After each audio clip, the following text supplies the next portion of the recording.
Hi, I'm Gary Munro. Today we're going to be discussing how to master those long irons, hybrids and fairway woods off the deck. So what's required to make this shot work? We need good speed and a good strike to ensure we can get the correct launch angle for the shot so it can travel the correct distance. Big things I see are people say that their 4 irons, 5 irons and 6 iron all travel the same distance, which is why they don't want to reach for those long irons. So we're going to split this video into a few sections looking at setup, speed, strike, and a few different drills that you can do to practice this to ensure that your long irons, hybrids and fairway woods work every time. So what's our intention when we're addressing a long iron? It's actually understanding that we still need a downwards attack angle to strike ball first, then turf, to get the ball up in the air. It may be daunting looking down at a club with not much loft, but if we get that strike location going more down, we will get more compression and more ball speed.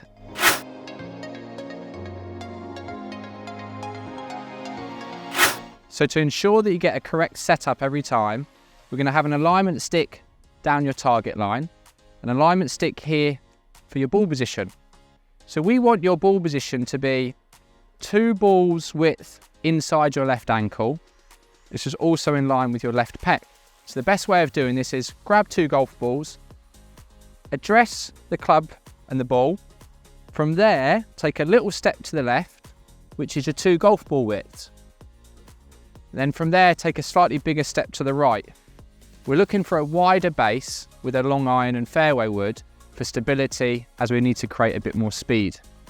Once we've got this set up, because we need a slightly downwards strike on the golf ball, for a mid iron you're looking at 4 or 5 degrees, for a long iron it'll be closer to 1 and 2. We still need 55% of our weight on our lead side. From there, with the ball being slightly more forward, naturally our angle of attack will be set better. After we've got this setup position, the final check we need to have is your distance from the golf ball. Well, from here, we're going to be waving the right hand to ensure that the grip and your belt buckle are the correct distance apart. It should just fit through here. What we've now done is make sure the strike across the face is sorted from the distance from the ball, and the strike up and down the face is sorted by getting the correct ball position.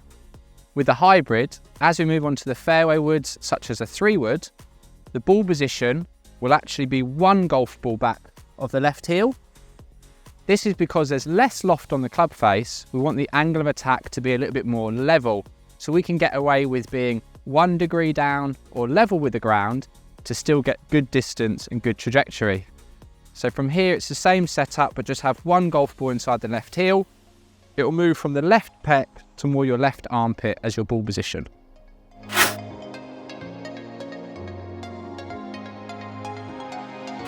So a great feedback drill to know if you are hitting slightly down on your long irons is grab a tee.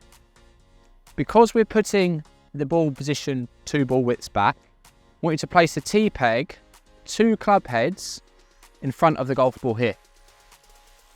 Now what we would like to see is, as the golf club is travelling down, we hit ball first, and that the golf club stays low enough to the ground that it can take the tee with it. You will not be able to take that tee if you're striking up on the golf ball. We're looking for ball first and then take the tee. Now as I've hit that, the tee has gone with it, which means I'm striking down on the ball perfectly. Now to do this drill with a fairway wood, because the golf ball is placed 1 ball width inside the left ankle, we're only going to put the tee 1 club head width in front, as opposed to with a long iron and hybrid we had it at 2. It's the same golf swing. So we've got the ball position 1 ball width in the left ankle, slight 55% pressure on my left hand side, and we're trying to hit ball and keep the club head low enough where I take the tee with me. Again, great feedback. I'm hitting ball, then the tee goes with me, that I'm hitting that downward strike. So what are some faults that I see with this setup with the long irons is the golf ball will be placed too much in the center. So from here, players, as they hit the golf ball, won't create enough height. The ball won't reach the apex of its flight, so it travels the same carry distance as a 5 iron or a 6-iron for this example of me using a 4-iron. So what will end up happening, as they're hitting the ball too low and not getting the desired distance, they will try and instinctively lift the golf ball up or try and add loft by letting the club head get to the ball first. And when they do this, they actually strike it worse and the ball goes less distance. So in the end, they don't use the fairway woods or the hybrids because they're not getting the most out of them. So what I need you to do is remember, if you put this drill and set it up with a club head in front of the ball, if you are not striking the tee on the way through, it means you're probably one of those players that are staying behind it, trying to lift the ball in the air, and you won't get the most out of it.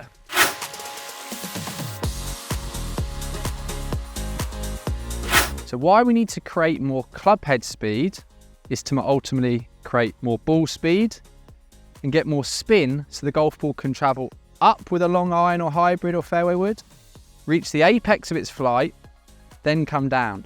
If you don't create enough spin because the strike's not good enough or you've not got enough club head speed, the ball will take off and then dip very quickly, ultimately not giving you your distance.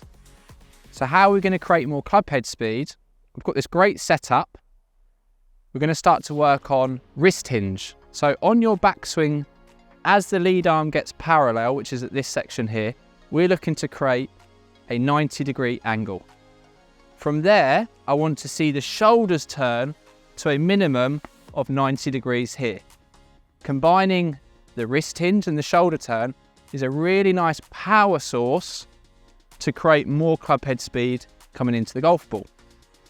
As you're setting the wrists, they still need to be set at this 90-degree angle. The club still needs to be on its natural plane here. Do not need to set them at a vertical angle or a very flat angle like this. So you create the 90-degree angle here, then you turn the shoulders. Now you've loaded up a really strong backswing position. So how you're going to practice creating the 90-degree angle with the wrists, 90-degree shoulder turn, is either grab a video camera or a mirror and build the swing into stages. So as you take your nice setup, getting the ball position correct, take the club back to this section here, lead arm parallel, make sure you've got the angle. After you've done that section, you can check it. From there, you're going to turn the shoulders. The bigger the shoulder turn, the more speed you're going to get.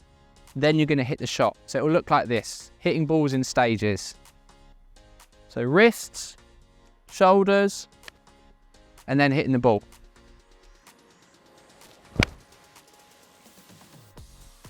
You might not strike it your best every time doing this, but you're trying to build the elements of the golf swing to make sure you get all the right positions.